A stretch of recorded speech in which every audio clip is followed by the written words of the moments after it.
The rift between King Charles III and Prince Harry has long been the subject of global fascination, but according to a prominent royal author, one blunt sentence may have permanently reshaped their relationship. The king's alleged remark, "I'm not a bank," has become symbolic of the deep financial, emotional, and institutional divide that now defines the House of Windsor in the post-Elizabethan era. According to the royal author, the comment was made during a tense exchange following Prince Harry's departure from senior royal duties, when financial expectations clashed with royal reality. While Buckingham Palace has never publicly confirmed the remark, multiple royal insiders suggest it accurately reflects King Charles's mindset during one of the most strained periods in modern royal history, a relationship already under strain.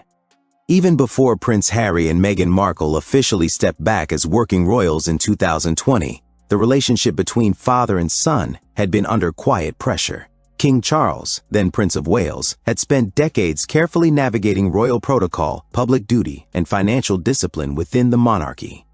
Harry, by contrast, increasingly expressed frustration with royal constraints, media intrusion, and what he viewed as a lack of emotional support.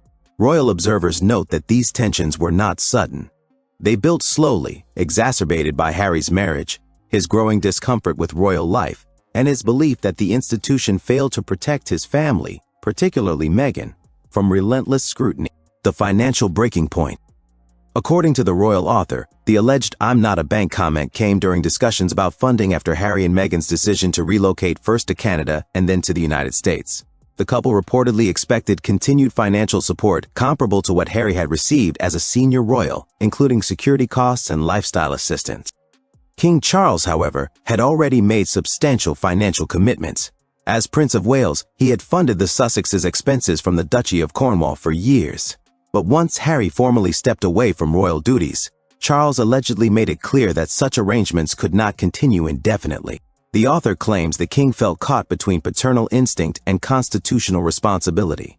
Supporting an independent, non-working royal abroad was, in his view, neither financially sustainable nor institutionally appropriate. "I'm not a bank," a sentence that echoed.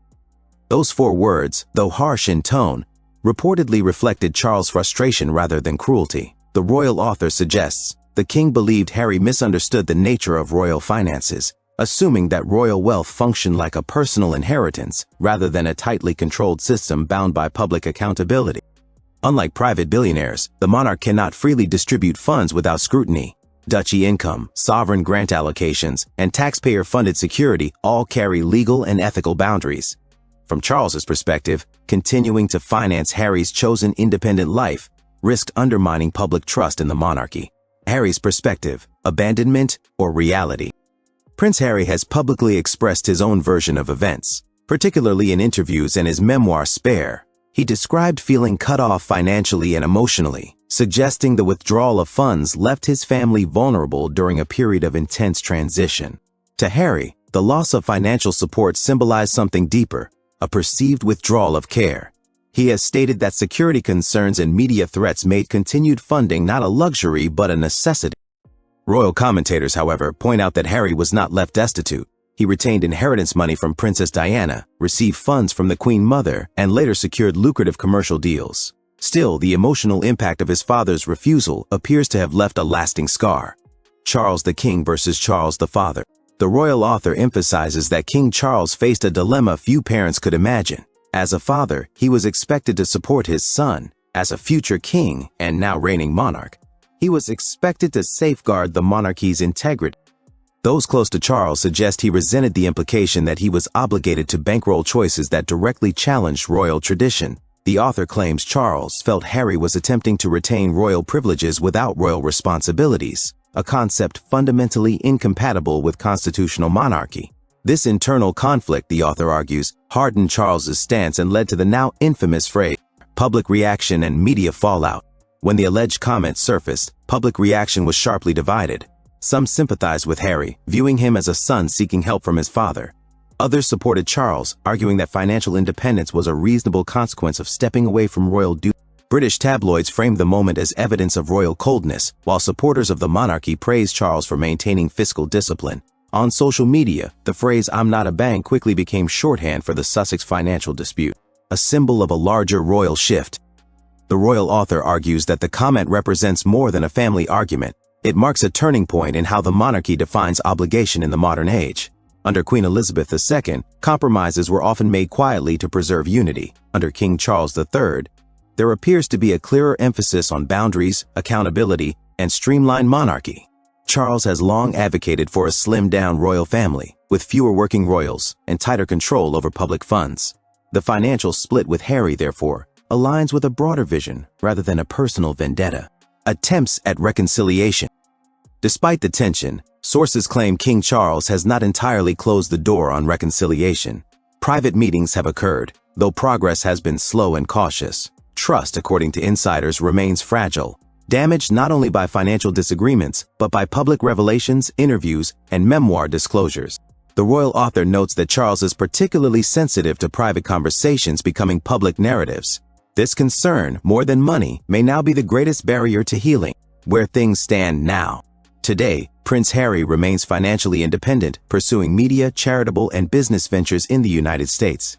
King Charles III continues to navigate reign responsibilities amid health concerns and institutional reform. While the phrase, "I'm not a bank," may never be officially acknowledged, its symbolic weight endures. It encapsulates the end of an era when royal status guaranteed lifelong support, regardless of role. A sentence that changed royal history. In the end, the royal author concludes that those 4 words did not simply deny funds. They redefined the relationship between royalty and responsibility.